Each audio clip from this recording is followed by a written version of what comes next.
qui sont il y a pasteur Ekofo, il y a église, il y a protestant. Alors protestant, la messe au basala qui lobby papa a qui ba menace, ba benga qui ba menace qui est na suite il y a prédication maloba muto alobaki na ba prédication ana pasteur Ekofo oyo il y a église, il y a protestant, la messe il y a lobby, basala qui ba menace. Yo yebi ba menace qui est baniawa et ko pe ozaki a chevine déjà en danger papa. Yo ko mon parce que papa, la vie de l'homme est sacrée. Et ce qu'un homme aura sémé, il le moissonnera. Ce n'est pas moi qui le dis, c'est la Bible. Ce qu'un homme aura sémé, il le moissonnera. L'histoire nous enseigne beaucoup de choses. Il était devant les dirigeants du pays. Moi, je crois que c'était le message. Lorsqu'il dit, ni n'est au-dessus de la loi. Papa, Yebisanga, en quoi il a péché? Il s'est rendu compte qu'il était devant les acteurs politiques. Il était devant les dirigeants du pays. Au municipal, devant les dirigeants du pays, il était devant les acteurs politiques, il était devant ceux qui ont une portion de pouvoir, ceux qui ont une portion d'autorité dans notre nation. Aïki devant Bango. Mais ce qu'a dit, Atalisi Bango que la justice élève une nation. Est-ce qu'il a menti? Quand l'homme le dit, la justice élève une nation. Ni n'est au-dessus de la loi. Dis-moi, en quoi cet homme de Dieu a péché? Ce que l'homme de Dieu a bâti, où met là? Mais comme il a dit de vérité, c'est ça le problème. C'est ça le mal, il y a Congo. Tozo boma ba valeur, tozo boma ba richesse, puisque mtalobi na TV, mutatei, donc tozo lingi matea oyo ko sepeli sabiso, voilà, heureusement. C'est ça notre pays. Batoli matea oyo ko sepeli sabango. Beaucoup ba benginga lelo ko te ba politicien. Papa, le ko naza mwana mboka na yebi ba réalité. Na bercer bangota. Non, bercé bangote, na koyebi sa bango évangile ya solo, évangile ko soa mutu, abno bercé bangote umela boyebo. Non, ça je le ferai pas. Waneza bonzambe lola izofuta bien aimé dans le Seigneur. Merci na bino nyonso to bozola na biso. C'est notre moment bien aimé dans le Seigneur. Vous avez connecté la meilleure site na la voix céleste Ngela Lola. Esika bonzambe équipe na loye mon amalwa pe na misala. Simana on peut avoir nzambe ya boto koye le soso wati bien aimé dans le Seigneur. Un grand merci na banonyo to ba benga biso ba soutenir musalo yo.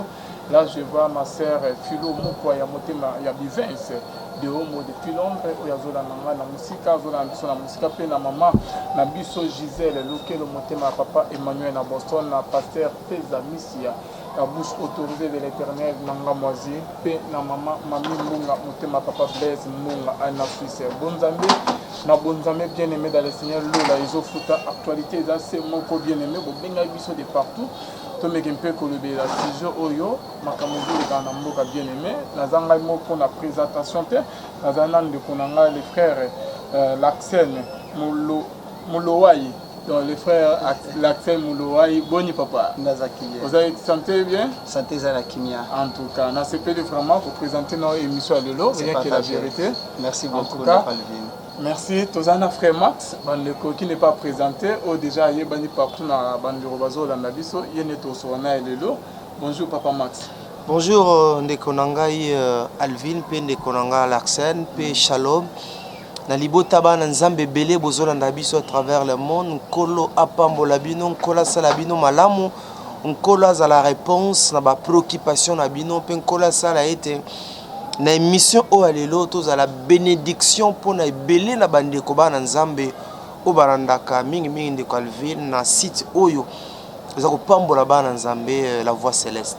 Merci beaucoup papa Mas. Ndeko Laksen, lelo to rolobelani papa na émission na biso rien que la vérité. Ya solo ndeko nangai Alvin, nazali penza na esengo mingi ya koyamba lelo kulutu nangai ndeko Max Mbenga oazali moko ya ba panzi sango ba analyste chrétien ceux qui to koloba na lopoto. Lelo to komeka ko betana no mwa lisolo eloko esalaki nga pasi pona monaki nalandaki émission la voix céleste na balo eleki ndeko Max kolela sala qui passe na motema na kotala etonga na nzambe profané ko beta ba climogène na kati ya église lelo ndeko Alvin na sepelaki kotuna na ndeko Max étant analyste chrétien to monaki vendredi ngape na lelaki siko na zongeli kaka ndeko Max pona koyoka ye kolela na kanisa ki azalaki kaka sima église de réveil pona kotala que église de réveil profané ba beti ba climogène bato ba panzani en plein culte mais aujourd'hui na moni lisusu vendredi église bato bazoyemba banzembo yo nani oboya senko je ne sais pas ndeko Max analyse no ezani ne par rapport ya milulu oyo esalemaki pe ba comportement oyo esalemaki kuna yango mutuna ya yambo onga na lingaki na tuna ndeko Max étant que sage apesa biso biyano. Okay. Merci ndeko nanga Larsen akanisi que ndeko Alvin ndelo bakambala nyonso tozoloba te pona kaka posa koloba tozoloba te pona kolakisa bato ete biso tolobaka mais tolobaka lokola bana na Nzambe toyaka pona ko sonner trompette toyaka lokola ndenge bilobi quand la sentinelle voit les dangers venir asonaka trompette ko yebisra bana na Nzambe ko yebisra bandeko ete non to sala keba ndenge na baki la fois passée atali kambo yoko sala ndenge nini lokola bato na Nzambe tokoki ko encourager te ko profaner temple tokoki ko encourager bato te n'est-ce pas ko souiller ko désacraliser et si ko bato na Nzambe bana na Nzambe bayaka bakenda koluka biyano bakenda ko fungola motema na bango ko sopa ba problème na bango epa na tata et tout ça la analyse oyo en toute objectivité comme des enfants de Dieu comme des chrétiens. Pourquoi? Puisqu'au dernier jour, chacun de nous rendra compte devant Dieu de la manière dont il a servi. Ngapi noko qui passe ta motema. Na landa ki kitwana vendredi oti koleka na cathédrale du centenaire protestant. Mangane leki nango malamu kasi. Et loko oyo noko ki moi passe na motema nanga comme on a été en plein culte. Un groupe de gens koloba yonani oboya senko, ce comportement n'est pas bon. De la même manière que to telemelaki, peut to loba qui était bakoki jamais quoi qu'il en soit. Ko boit que ba gaz lacrymogène na kilt et si ka batwaza ko adorer nkolo et si ka batwaza ko sambela to peki sipe na bato na ndako nzambe sengeli limemia. Il y a des nzembo, il y a des chansons, des cantiques oyo to yemba banzembo na biso yebiango mais en plein kilt banzembo oyo ba propaganda banzembo oyo ba parti politique banzembo oyo yemba makana mokili tokoki ko memango na ndako nzambe te sinon tokomi na le monde à l'église le monde à l'église comportement à monde éthique à la monde mais quand nous venons dans la présence de Dieu dans la maison de Dieu tokoki ko yemba banzembo ambindo te banzembo salité te c'est vrai Batu, mitema na bango ezokaki, batu bazaki na passe, atako bongo mena ndako na Nzambe. On ne peut pas chanter Yonani oboya senko non. Wana zaba nzembo na bisote. Embarasima na limemia toza nango na batu na Nzambe ba comportement bongo esengeli mbala moko ba telemela yango. Pourquoi Dieu ne partage pas sa gloire à qui que ce soit. Qui sait?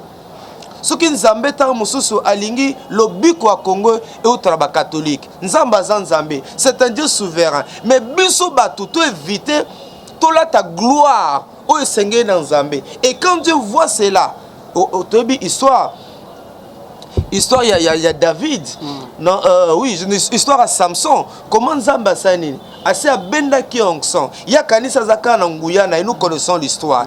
Mais to likiete makambu ya bongo ekozonga lisusu te na ndako Nzambe ba comportement mukili et ça les malisusu te. Bande ko bazokepene ba profiter te. Derrière n'est-ce pas bato na Nzambe, derrière basai na Nzambe pour na ba kotisa ba fait étranger eza malamu te. Ndeko Max na koyoka okoloba na linga ina tuna nanu mwa mutuna ndeko Alvin na ebité. Ndeko Max ce que vous allez qui sango. Supposons que fou devant foulwana bato bazo yemba. Yondo fallait que célébrer messe. Remarque na yo. Décision na kokaki kozala nini pona ko calmer tempête wana. Non non, il n'y avait pas de tempête, c'est-à-dire que ceux qui n'ont pas Nzambe par exemple. Et l'eau quoi bongo, non. Je ne vous permets pas ce genre de comportement. Nous sommes dans la maison de Dieu. Je ne vous permets pas ce genre de comportement. Nous sommes dans la maison de Dieu. Il y a un comportement adopté. Il y a un comportement pour nous chrétiens. C'est-à-dire que partout on a okende. Kosambela. Non, tu autoriser bana Nzambe te que non, bana ba comportement cité, ba comportement o elongo bana. Je crois que le message est passé, bande va comprendre que non. Pour me résumer, tu peux encourager tout que désacraliser temple, que suyer temple. Tu peux encourager tout na moment culte, banzembo na bango ba parti politique banzembo na bango ya cité ba yemba yango na ndako na nzambe te eza mabe. Ok, Papa Max na bana bazola na biso malgré que tout ça y est émission la fois passée au téléméla qui non et si il y a ndako nzambe singé que boto c'est la respect zala mais tout le monde sous ce lot wana et c'est répété le vendredi babengi biso to moni na bili bando muso après messe o babima ki libanda bando muso bazokisa ki bango pa ba police bazaki wana ba gaz betami lisusu on dirait que message no ekomi et ça nous ça na monter Papa Max. Bon, ce qui est vrai Marcine de Colville pour la question nazala pe na kiltité.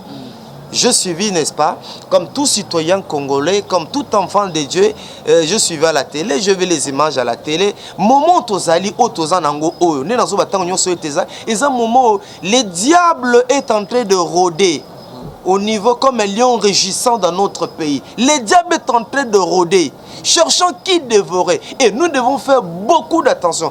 Quel est le Bible le bin à Jean 10:10. Le voleur ne vient que pour dérober, égorger et détruire. Tout ça, l'attention au comportement de l'abisson. Nga lokola journaliste et chrétien. Yo lokola animateur. Ndeko lokola animateur. Ndeko politicien dans la majorité. Ndeko politicien dans l'opposition. Moi na Nzambe. Mon sein na moi. Mon mot aux anangozo senga ke ba chrétien. Ba longo na distraction. Balongo na distraction ba chrétien baza na attitude ya prière ko bonde la pona mboka na bango ko senga mananzambe pona mboka na bango sinon te un jour to kola muka to bengana Alvin bonyo kuna na ngiringi ça va ndeko nani bonyo kuna Larsen bonyo ndeko Max biso ça dit que moment toza o et papa eza moment. Il y a la tempête. C'est comme un jour Jésus était avec les disciples na kati na boato. Il y a eu un vent impétueux. Et kumbaki ne biso ba mongo to bengaka et kumbaki donc maïs mbonge est tellement que elinga ke me ma barque mais j'ai aimé le comportement des disciples basalibo maître n'inquiète pas de ce que nous périssons et Jésus se réveilla a dit silence.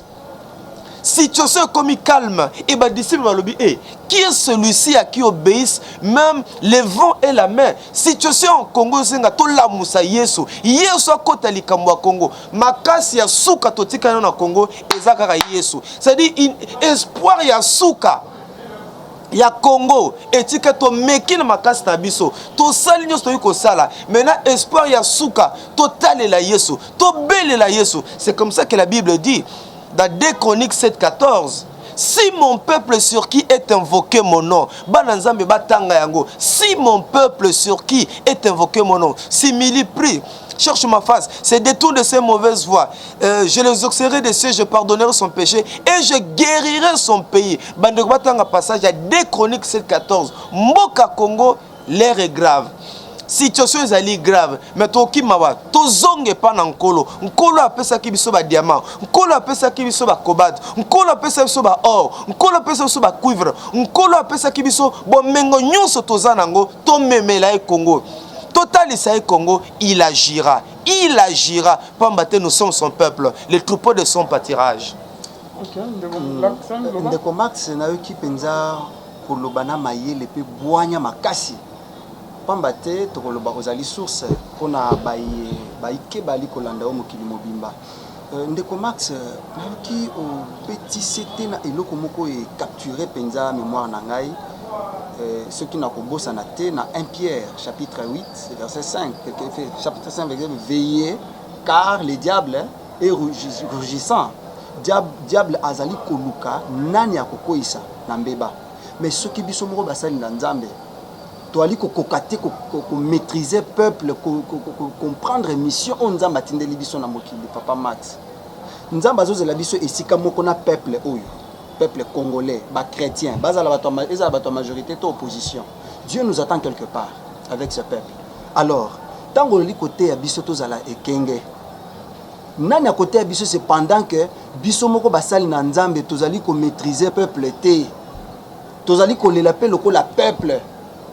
Okoki ko conseiller na basali na Nzambe ndengwana nini Papa Max. Non, quand tu as que Bassal Nzamba a maîtrisé le peuple, je ne sais pas ce que tu as voulu dire, mais je crois que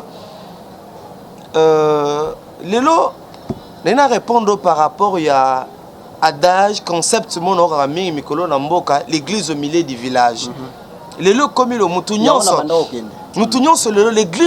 l'église de Calvin de Colarsen ne sera jamais au milieu du village.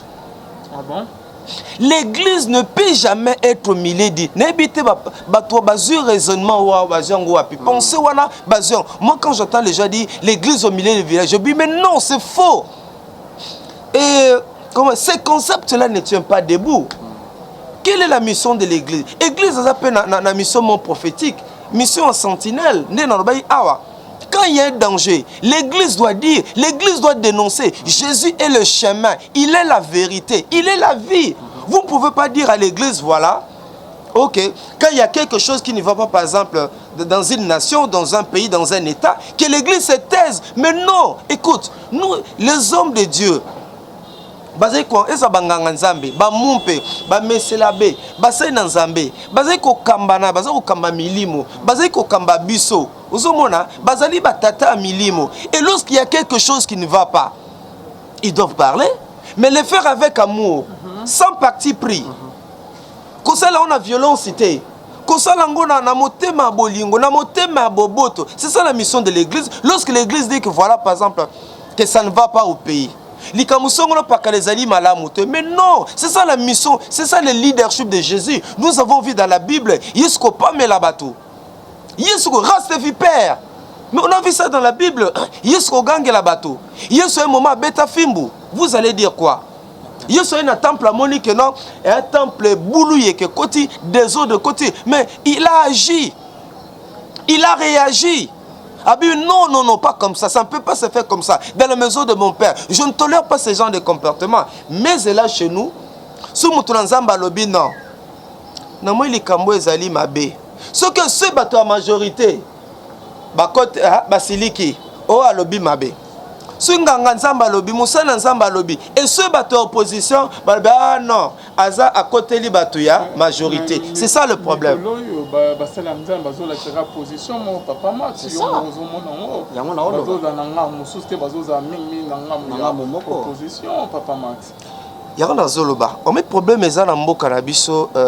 Quand vous dites que ça nous de manière générale, opposition, contre, il faut y ébaquer. En dehors, il y a l'église des réveils. Il faut y ébaquer d'abord que Basai Nzambe, Moussa Nzambe a solo. Aïkozala ni la majorité ni l'opposition. Pourquoi? Parce que dans leurs églises respectives, bazako kamba bampate na nzambe o bazali na majorité o bazali pe n'opposition bango nyonso bazabana na bango milimo mais lokola mutu na nzambe soka monique eloko mbeba moko za la majorité il ne peut pas se taire. Il doit parler, il doit dire la vérité. Mais c'est ça maintenant le problème chez nous. Lorsque les hommes disent la vérité, tout le monde qui mboka zoke de malamote, tout le monde injustice ezali kati na mboka, tout le monde banzele ezali mabe. Ah non. Opposition. Mais non, c'est ça le problème. Tozaï nango awa na mboka. Vérité que papa n'a pas pasteur alors que non, il faut savoir passer des bâtons à l'autre. Vérité, c'est ça aussi le problème, papa. Pasteur nani? Pasteur David Ekofo. Il y a protestant. Il y a un zo kende non répondre à mituna na bilo bandeko na ngai. Pasteur David Ekofo o ya il y a protestant qui na manga lo ezalaki na cathédrale du centenaire protestant mokolo ya le 16 janvier azali moto na nzambe atei kolandisa mandenge molimo santo a asungie moto na nzambe moko te ayaka ye na ndako nzambe abi lelo alvina koyeba ngai alvina lokola zo sakana na ngai alvina koyeba ngai omene to sala ke mission awa. Je viens répondre à vos questions selon que le Saint-Esprit m'inspire, selon les paroles que Dieu, n'est-ce pas, dépose, met à moi. C'est comme ça que je réponds à vos questions. Mais il y a lelo et parfois benganga ne commence à analyser. Si je bima sur place et je sais, selon la grâce que le Seigneur me donne, de pouvoir répondre à vos préoccupations. Et tout ça la keba. Sinon tozo sumuka. Sinon, tu as prêté intention, procès d'intention. Pasteur Ekofo azali mwana mboka. bien qu'il soit pasteur, bien qu'il soit serviteur de Dieu, ici je ne suis pas son avocat. Il ne m'a pas mandaté pour parler en son nom. Mais je dis c'est un homme de Dieu. Il a le Saint-Esprit à lui. C'est un Quinois. C'est un fils du pays. Il habite dans cette nation. Il connaît les réalités de son pays. Il connaît les difficultés de son peuple. Et puis un bon prédicateur. Il y a parole. Et Sengil ayeba mboka nae. Ayeba situation mboka nae. Et ko sungaye ate ya malamu. Au jamais que noter par exemple là OK en France, ou bani côté en France, sans yeba réalité na bango. Sans yeba n'est-ce pas circonstances zo le kakati na mboka na bango. Un homme de Dieu. Tango zo tifo yeba nazo te ya banani. Il s'est rendu compte qu'il était devant les acteurs politiques. Il était devant les dirigeants du pays. Au municipal, devant les dirigeants du pays. Il était devant les acteurs politiques. Il était devant ceux qui ont une portion de pouvoir. Ceux qui ont une portion d'autorité dans notre nation. Aïki devant Bango. Mais ce qu'a dit, Atalisi Bango que la justice élève une nation. Est-ce qu'il a menti? Quand l'homme de Dieu dit la justice élève une nation, ni n'est au-dessus de la loi. Dis-moi, en quoi cet homme de Dieu a péché? Non, papa, à toute occasion favorable ou non favorable, il faut prêcher l'évangile. Mais papa Max, avant présenter l'émission dans la chaîne, les conducteurs, faut dire conducteur. Au présenter l'émission, il y a un cahier de charges, voilà, un cahier de charges. Papa, wana ezali alvé attention to confondre mambo nzoto te na mambo molimo. Yoka, makambo ya molimo écoute. Est-ce que tu sais que le Saint-Esprit est têtu, le Saint-Esprit à un moment, il est insaisissable. Molimo sant, il faut pas blaguer avec le Saint-Esprit. Obi que avant tout ça l'émission to bondelaka. Ngamo pe nazala msusu no la émission na ndako ba o. Makambo na lobi na otu wapi. À un moment, on appelle les Kelanga, na kamwaka, négna loba makambo oyo. Donc quand un homme de Dieu vient prier, vient prêcher d'abord, Moutounanzambe tambika roteya, azokata ya prière. Seigneur, je serai devant ton peuple. Dis-moi, qu'est-ce que je dois dire à ton peuple? Seigneur, donne-moi le message, Seigneur, le message de l'heure. Nkolo, c'est ça le problème. Et Saint-Esprit dans un sambo, il peut t'inspirer, il peut te dire voilà. Devant mon peuple, le babo. Et puis il était devant les dirigeants du pays. Moi je crois que c'était le message. Lorsqu'il dit, ni n'est au-dessus de la loi. Papa, Yebisanga, en quoi il a péché? Et nous sommes en situation de non-état. Nazo kenabi, naza avocat na été menani kamena ba mwa maloba miki on alanda kiana. Papa nangai, lelo mboka Congo tozo kemba à cause d'injustice. Eh papa, la Bible dit la justice élève une nation. La justice élève une nation. Nous sommes en train de souffrir. Eh papa, est-ce qu'il a menti? Est-ce que nous sommes en général? Général à Moko, na sambi pena. Même quand j'ai raison, est-ce que nous longa? Ngani na zabo frère Max. Na yoko samba na député Songolo Pakala. Nga Max. Na yoko samba na ministre Songolo Pakala. Le lozabiso ba petit peuple au parti à bakangio au limwepe nana replaider pour non nana rolande la yo le lo ba la fois passé le lo nzala na mboka ezali nzale eza identité na biso nzale eza identité na biso et le lo melati ba tia miliki c'est tout un problème le lo otangisa mwana c'est tout un problème mais je crois que c'est ça le ba konzi na biso ba message à bongo et senge bazane sengo. Et ce que non, cet homme de Dieu, papa, et puis côté, ils ont boqué la table. Bazana besoin de battre ya bongo, bazo mate ya wana balandango, et sous maté na nzambe siyo, c'est nzambe pardon. Ne mutuna nzamba sola ko sala mboqué la tête. Mais ceux qui n'a se retrouvé. Le Saint-Esprit ne tient pas compte du cycle. Vous êtes des enfants de Dieu. Le Saint-Esprit ne tient pas compte des circonstances. Le Saint-Esprit a zali humilité dans le temps, dans l'espace. Tangwa lobaka, papa Saint-Esprit a za oyoko kangete. Saint-Esprit ko mais pas moins 5 ans abandi ko sakola. Donc Saint-Esprit yoko kanga Saint-Esprit, mais le mal chez nous c'est ça non? L'église au milieu du village. Sous Moutounanzambe a pessi matéa. Au lieu de se repentir, ah non. Ngana za concerné na matéa oyo. Ngana touti sami na matéa oyo. Au lieu de confesser. Azo matéa wana, mais non. Ce pasteur là, il doit être de l'opposition. Hein? Mais c'est M. Labé là. Mais non, on ne voit pas clair. Comment il a dit ça? Ce journaliste là. Ce dernier temps, il parle toi à la télé comme il y a quelqu'un qui m'a qui m'a malmené aux États-Unis, qu'on a menacé. C'est ça le mal ya Congo. Tozo boma ba valeur, tozo boma ba richesse, puisque m'talobi na TV. Donc, tozolingi matéa oyo ko sepelisa biso, voilà, heureusement. C'est ça notre pays. Batoli matéa oyo ko sepelisa bango. Bokobala, amen. Bokena poto, amen. Bozwa, oui.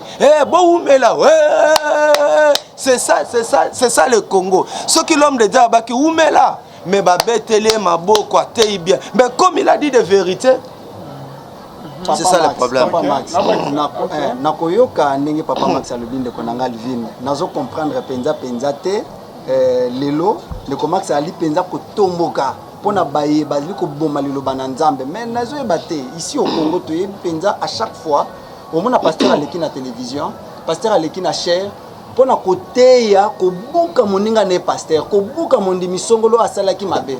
Donc amemeli penza maté asaleli maté. En tout cas, les cible la télévision, nous l'avons toujours dit, nous sommes des enfants de Dieu. Lorsque nous venons à la télé, c'est pour évangéliser. C'est un instrument que le Seigneur nous a donné, un instrument qu'il a mis à notre disposition pour évangéliser, prêcher la parole, présenter Jésus. La télévision n'est pas liée à règlement des comptes.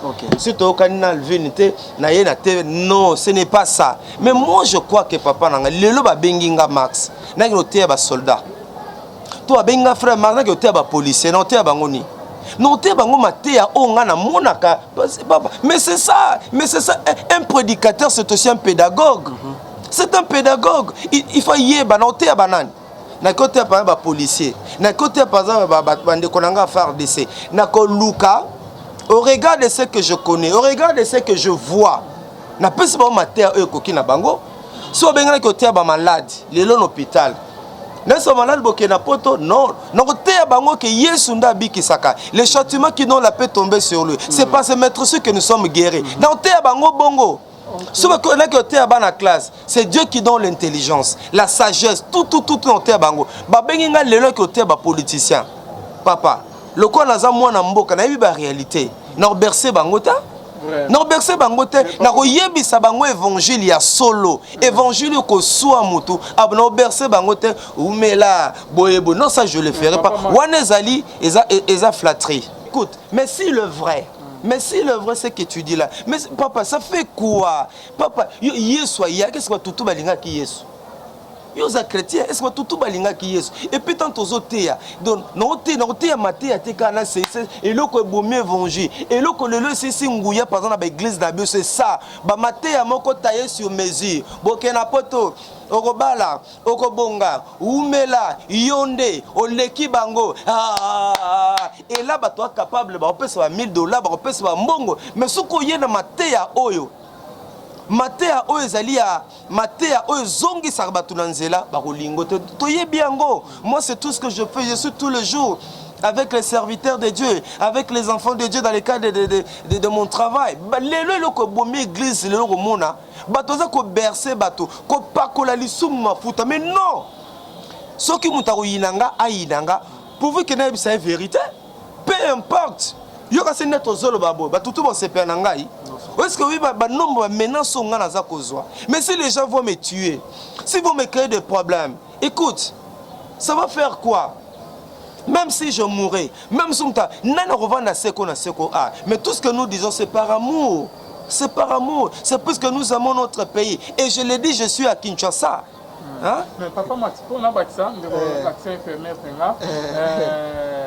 toyoki sangwe ndeko oyo ke ya pasteur Ekofo oyo ya église ya protestant ala protestant na meso basalaki lobi papa non papa azwaki ba menace ba bengaki ba menace ki na suite ya prédication maloba muto alobaki na ba prédication wana pasteur Ekofo oyo ya église ya protestant na meso ya lobi bandeko ya majorité ya pouvoir ba menace ki basalaki ba menace yo yebi ba menace ki ebaniawa et que vous avez déjà en danger papa yo ko parce que vous avez pasteur si le vrai par rapport à ce que toi tu dis là, si le vrai par rapport à ce que toi tu dis, s'il arrivait qu'un jeudi, un vendredi, un samedi, un dimanche, un lundi, mardi, tous les dirigés, je n'ai pas de dirigés, tous les dirigés ne sont plus là. C'est nous qui sommes dirigés. Tozate. Bato la muki boyko, RDC mobimba, biso ba onyo so ba peuple, population biso tout au koufi. Biso tout aux até to koufi to la lipongi. Est-ce que bike même ba konzo ba kamba biso ba zane sengote? S'ils sont là, c'est pour nous. Ils sont là pour nous. Ils ont reçu la grâce de Dieu. Ils ont le mandat divin de nous diriger, de nous protéger, de nous sécuriser, de nous faire manger, de nous faire du bien. Papa, la vie de l'homme est sacrée. Et ce qu'un homme aura sémé, il le moissonnera. Ce n'est pas moi qui le dis, c'est la Bible. Ce qu'un homme aura sémé, il le moissonnera. L'histoire nous enseigne beaucoup de choses. L'histoire nous enseigne beaucoup de choses. Tant qu'aucune église, bon c'est pour la matière oyo et swaka. Bon c'est pour la matière oyo et peut s'aramonter ma passi. Même quand on a pas église, on comme ça au théâtre, au moins on a pasteur à Zolobelao. Au moins on a pasteur à Zolobelayo. Et même on a repentance, et même on a métanoïa. Tout tika ko kana basen nzambe, tout tika ko luke basen nzambe ba problème non. Dieu est vivant. Dieu est vivant, il voit tout, il connaît tout. Je crois 139. Tout est nu devant Dieu. Lorsque moi je vais à une église quelque part et que pendant les matins est touché, par contre, bazo ba prédication wana, ba vanda, ngambu nanga balanda yangwa tala ate. Là il a raison. Hein? Non, là il a raison. Boye boye. Et puis ba bongi sa papa, mutuni na koyaka pe atele makate. Hein? Mutuni na koyaka pe atele makate. Hein? Mutuni na koyaka tele makate ya mutuni na koyaka tele makate. Non sala mbeba lelo. Mais lobi na telemi. Obi que mukona suka nzamba kosambisa bato nyonso bazolanda biso oyo ko kufa leo bakeno na cathédrale bakeno boy et ko changer volonté ya nzambe te. Il est réservé aux hommes de mourir une seule fois après qu'on vient le jugement. Onyo to sala kawana ezana tinate. C'est le moment propice, c'est le moment favorable aux ali mokonzi. C'est le moment favorable. Ce que nous avons gardé na bomoi, puisqu'il a encore un but, il a encore un objectif à atteindre avec vous. Bon se réconcilier dans Zambé. Ba richesse, on a ba villa, nazana ba avion, nazana ba garde de corps, nazana papa eko tikala na ngo eko tikala. Tala to mono ba te belé ba konzebele ba kufi. Même pantalon linga kolata ba olati yango te mitu ke tikali ba jeep tikali ba compte na banque tikali no pouvoir otoza nango ezali éphémère ezali ngonga muke. Pourquoi non sa moninga nanga mabe, pourquoi non boma moninga nanga, pourquoi non empoisonner moninga nanga pona mokili eko tikala nango. Papa Max, merci beaucoup na maenyo solobi yali pe na tina mais ngala lingaki na idée moko elinga tango ali koloba.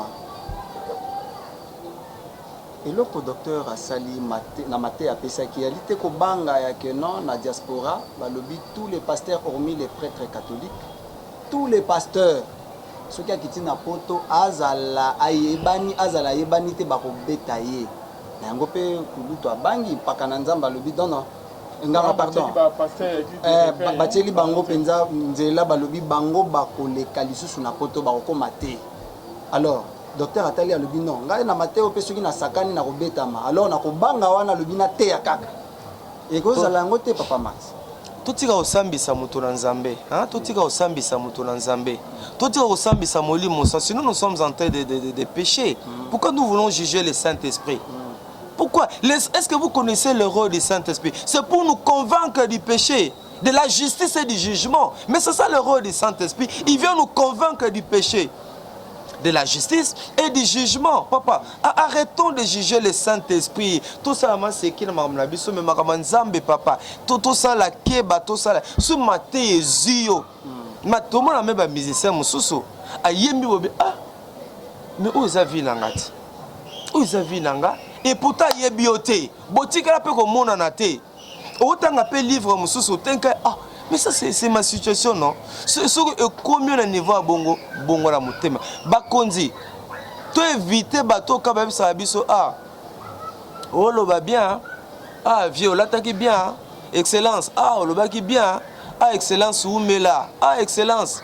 Mikolo Ezayo, excellence, bah flatteur, derrière toutes ces paroles-là, bazozela, il y a un intérêt, il y a un intérêt, il y a un intérêt. Il y a un intérêt, c'est comme ça qu'ils sont en train de vous cajoler. Quelquefois, Bondi Marapé, Moutabso que non. Excellence. T'es Mikolo Mboko qui est bien terre. Blague à Pamboko qui est bien terre. Non, mon appel plaisant à Kanda. Parce que tout ça ni nous, tout ça ni pona, tout qui t'a Kanda la bango. Mais mission tout aux autres là, oyo. Ma prédication à pasteur David. Mais ça, ma résolution.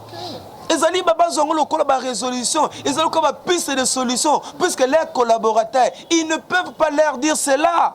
Ils ne peuvent pas. Mais nous, quand nous parlons comme ça, ce sont des pistes de solutions que nous proposons déjà. C'est parce que nous aimons la nation, nous aimons notre pays. Donc, Sabango Batio, Bassalaboui, Bassalaboui, Bassa. Quand il dit que Nini est au-dessus de la loi, en quoi il a péché? À l'objet vérité. Tant que les lobanzela, Papa Kende na sayo. Otala solo oyo bima n'habite papa toida mutu kame mutu que ko papa solo ko eza bien luchu nek ba mongo ba lobaka nkele okosanza papa dis-moi ça fait combien de temps otala ngomba wana oyemati mais tout le monde en parle. Okay, tout le monde en parle mais pourquoi ça va se moto nzamba lobby fait comme un problème. OK papa Max oyedenga Tangelanga ba phrase misa. Nangi yo tanganga za problème ya vision. Le Congo n'est pas administré. Deuxième phrase, le Congo est un pays malade. Troisième, le Congo est un pays faible. Quatrième, le Congo est un non-État. OK. Vous comprenez? D'abord, Papa Max. Yo yebisanga oui ou non makamu pasteur Ekofu oyo ke alobaki wana pe ezali molimo santo yo munyombe adana to adana 100% raison yo répondre ngaka oui. D'abord je peux pas dire oui ou non d'emblée comme ça. Comme Mtomayele, comme enfant de Dieu. Ici, je ne suis pas venu comme avocat pour plaider, n'est-ce pas, Makamunyo surtout ya nani, pour défendre pasteur Ekofo. C'est un homme de Dieu, je le connais d'ailleurs, puisqu'à un moment, bureau Nabiso Zaka na cathédrale du centenaire protestant, je le connais, je le voyais, on se saluait. Moutouna Nzambe, ni na lobaki awa, bandi kunangai. N'attendez pas que je vous dise oui ou non. Mais je crois que naba analyse d'anga, vous savez si je suis pour ou je suis contre, n'est-ce pas, tout ce qu'il a dit là. Mais ndi kunangai. Pasteur Ekofo avant na Kinshasa oyo. Avant na matadité. Azana Kinshasa, il voit de ses propres yeux, il entend, il observe. Papa. Oh nyon surtout ezali résultat et observation na ye o ya moni. Et quand il est devant ces gens-là, papa. Mais ma beza peso ka bisi bango vérité. Pourquoi tu balingi vérité? Pourquoi tu dis que et l'eau est clair? Pourquoi tu balingi quand nous disons que le Congo est un état malade? Est-ce que papa, est-ce qu'à cause malade des que non, bah même l'hôpital, mais papa, t'as la lélo situation tozo mené na kati na mboka papa. Mais c'est ça la maladie. Tu sais le problème est ali.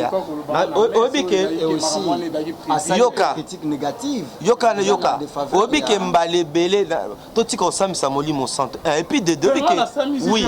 Totika kosambisa molimo santo. Yana obike mboka na moi qui te parle la mbale belé na sala ba lettre. Na comment ba lettre belé. Mais na mona ba idée na nga bato musu ko exploiter yango. Ka ba lettre nga na comment ki ba proposition. Na mona ba idée na nga ba na ko yamba yo. Papa, qui va te recevoir? Aux en parapluie, aux en mentor, qui va te recevoir? C'est ça le Congo. Qui va te d'abord même les Kamoussa, le Kamoussa, Lelo. Non, non, personne Moussala. Yo za na logement na bango. Yo za ndekoya. Yo le barom no songolo pakala. Qui va te donner? Mais c'est ça. Lelo, ce qui lelo mto si classe aux Moussa les a problème. Lelo transport les a problème, collier les a problème. Tout est difficile, mais c'est ça la maladie. Tout est difficile, tout est difficile, papa. T'as ne ba to combien ba AVC pamba. Au moins, papa, Arbel avait cette année, il y a un 7, parfois $112, $115. Yebisanga, papa, komika ka trop, bisoto résister, ça grâce à Nzambe. Toi, tu mets ton koufa kala, toi, tu koufa déjà kala, dit un enseignant. Là, c'est exemple, tu as par exemple un enseignant. Enseignement des alliés, éducation des alliés, il y a un soumara, tombo maya écolo. Obi que la plupart d'enseignants bazana mboka na biso. Bakena les 30 cas pour nous signer. Mbongo esila na bidefa defa. Ça je vous dis vers moi-même j'étais enseignant. Toba malade tendengeni. Mboka comme le kola te kotika. Nous demandons pas koza lokola bango. Nous demandons pas d'être comme bango, mais quand même un minimum il y a vie, il n'y a pas de péché. Minimum il y a vie, minimum il y a vie. J'ai promis que tu vas prochainement. Partage ton père, la main de compassion. Mais nga ya moto kota na lisolo wana na linga ki ndeko max apesa biso toli. Nayoki Paul ko Timothée, regarde celui qui est intègre, observe celui qui est droit, car il y a de la progéniture pour l'homme de paix. Ndeko Max, pour yo, modèle nini ya leader na moment où tozali otokoki kola. D'abord na mboka na biso a, tozan acteur politique ebele bazo bunda pona mabumu na bango. Pour ma famille, la bamba zambongo. Papa, je crois que l'exemple est ici biso. La fois passée, j'ai dit ça dans ton émission. Bato banaï ko finga lobby. Mais regarde ceux qui sont devenus aujourd'hui. Et bango ne ba comme koloba pamba na ba TV. Mais les ingérieux, nous avons leurs propos.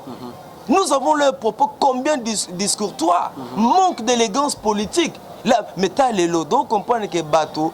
Nzamba pesa biso classe ya sika ba politicien bana nzambe belé o batangi ba classe o bazana vocation politique ba kota na politique pour que makambo lobby échange net ngana za na taille la rara nzambe na taille la mututo on se rappeler kala Alville tant que bana Miké à l'époque Mobutu tobengo ba commissaire d'état to bo tanga na classe commissaire d'état ya affaires sociales. Oyebi komona commissaire de mais lelo tamwisa miko na kinja tuna minute nga na yebi na classe ba yebite na lelo netinga na yebata kombo ya 5 ministres te donc baleki 5 te o ba kombo na yebi donc je ne me force pas de connaître l'air non pourquoi puisque sur terrain mon impact est négatif bana susu ba kondi ba linga biso ba kondi ba salisa biso tozolo ba mabete biso to bonde la pona bango nzamba pese biso bango tondimi bino mais pensez aussi à nous regardez comment nous sommes en train de souffrir tout est devenu difficile et vous voulez quoi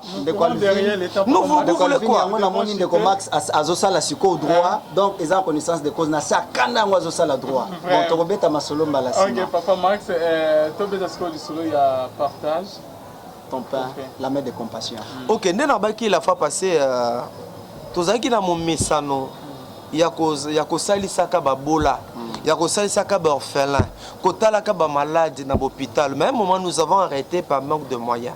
Mais cette année le Seigneur voulait que nous puissions reprendre, n'est-ce pas, ces bonnes habitudes. Voilà pourquoi je donne ces 3 passages aux bien-aimés qui nous suivent en ce moment. Veuillez lire minutieusement ces passages bibliques. Bosso Jacques 1:27 Bible Bible. La religion pure et sans tache consiste à aider le pauvre et les veuves dans leur affliction. La religion pure et sans tache consiste à aider les orphelins et les veuves dans leur affliction. Ce qui est dans Matthieu 25 et 35, Bible Bini. Nazalaki nanzala. Oyaki kotala ngate. Nazaki n'hôpital oyaki kotala ngate. Nazangaki bilamba opesaki ngate. Mingi bakoloba mokonzi, mokolo nini mokonzi, nasalaki bongo. Ce qui est dans passage mususu ya acte 2:42. Acte 2:42. Au moment balobi boy. Il persévérait dans les enseignements des apôtres. Baki ko umela na malakisi et puis basuka ki wanate. Baki na fraction, la fraction du pain.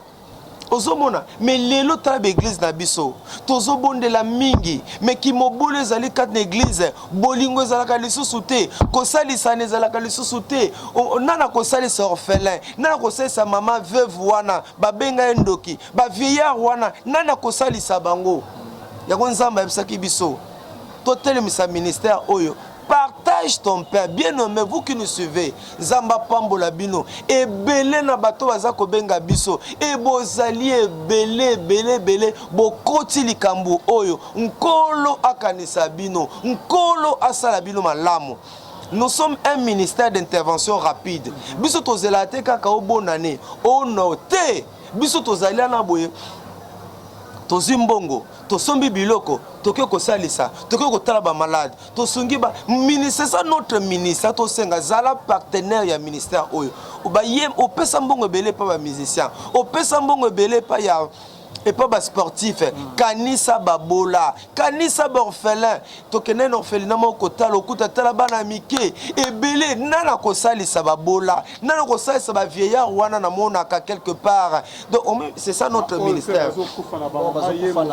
Okomona mutu mususu abeli, auzanga serenge ya pamba po azwa tonga, mususu aza bloqué na hôpital, mende konanga. Un ami a kufa na mama yembo. Asala sida bamemie na mama yembo mbongo eza po mbongo eza te bazui batie à côté à makile ezobima. Et voilà. C'est ça Tina ministère Oyo partage ton pain. Obi que déjà papa nous avons des cas par exemple Nabi ndeko kaza orpheline des orphelines de père et de mère à 4 classes azana GD quelque part et c'est pas continuer. Il y a un autre cas quand ne bato walanda bisobo Ndekomoka moi c'est un 6e des humanités, aza orpheline de père, papa bimaki karabo papa limoi tilelo papa de sali 7 ans, papa mono na raté. Moi na alanda kinga olela papa Max bosali sangai, baka tozana ngo ebele ndeko. Soki nzamba pambola yo, o reconnaître que mbongo zanango bozio zanango tindela biso tinda bilamba na yo tinda bakisi na yo o nyonso nzamba tio na mutema. Je bénis maman zana Kinshasa awa oya kangisa kitala bilamba na sezana kati na mutuka kuna. Merci na mama moko pe moi totanga bakombo ezate mama moko azana aza je connais Suède ndeko moko azali na Suisse nzambe asala bino ba obo lati likambo oyo. La religion pire et sans âge consiste à aider les orphelins et le veuve, tout ça, les sabango. Donc c'est ça notre ministère. Tous on a besoin que non et vendre dans le monde mobimba. Et comme un grand ministère, tous on a besoin de machine, tous on a besoin de biloko betolingi ministère oyoke et tellement et vendre par moment que non. Merci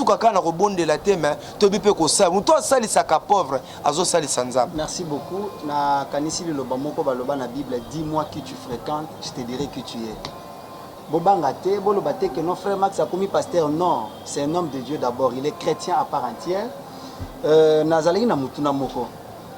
Na kokaki ko tout na frère Max que il y a eu contribution ezanini, mais ekozala juste été puisque ngamoko, j'ai vécu ça.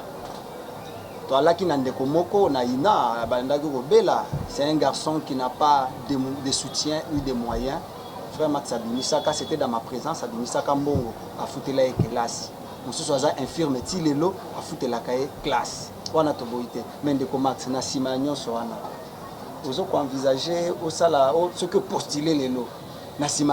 Donc, ma événement aux osala na période où et tamoko critique bato bazozanga bilei bazozanga banana bamoni frère Max akiti na thérapie si bango lipa apesi bango kwanga apesi bango mai c'est que ça na ambition politique ce que postula c'est que de faté ndeko Max. D'abord, je te dirais que Makambo, Tobana, depuis Kabao, Bayebinga, na Kinshasa, Tobani, ministère depuis Kala, Yokenotala Kabata, Yokenopesa Kababilo, Tobana, Kalepi, nous le faisions avec nos petits moyens. Nous avons préparé terrain. Nabi, écoute, nous le faisions avec nos petits moyens. Ce n'est que maintenant que le Seigneur nous a convaincus, il y a au fond la vision, il y a au fond la ligne, il y a au tendre le bok, papa. Au bique, il y a un bok, on soit belé, Baosato, ça, l'angote, pour l'intérêt, son gros pakato, ça, l'angote, puisque c'est la volonté de Dieu et c'est Dieu qui le veut. Je ne suis qu'un instrument. C'est le ministère Esaïo, Esaïe, Esaïe Jozo filmé, Esaïe Dalingi Mwana Mboka, Mutu Nyonso Ebike Nzambe a Pambolaye. Mutu Nyonso Yebike, s'il te plaît. Mutu Nyonso Yebike Alingaka Nzambe, Kelami Nankolo, et Nzamba a Pambolayo.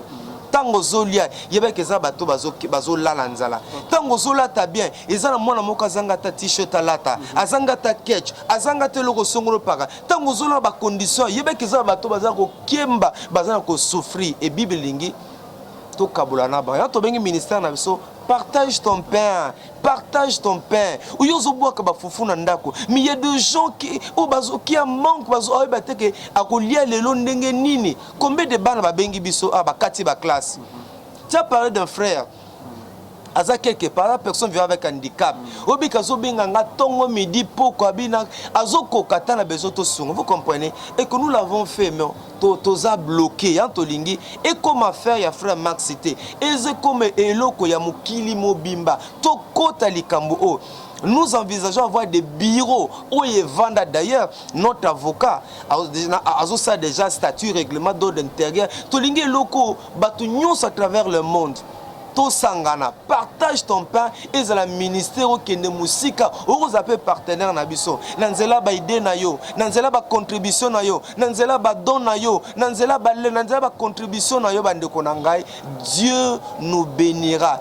Totango na Matthieu 25:35 nazana ki bilamba opesa ingate nazala ki mopaya nazala ki nanzala nazala ki hôpital mais mokonzi mukolo nini mukubakako enregistrer beaucoup de cas. Et puis nous travaillons en toute transparence, en toute honnêteté. Au tini bon par exemple bon frère Max, il n'a foutu un décorant ya ina minerval. Mbongo ne yé, tozu Alville, toke tozu yango, toke peut pas ndékoana, to foutele l'institution wana et reçu. C'est comme ça que nous travaillons. Toza ko envisager te papa. Et d'ailleurs, ngaza mona livulu na commune à Lemba.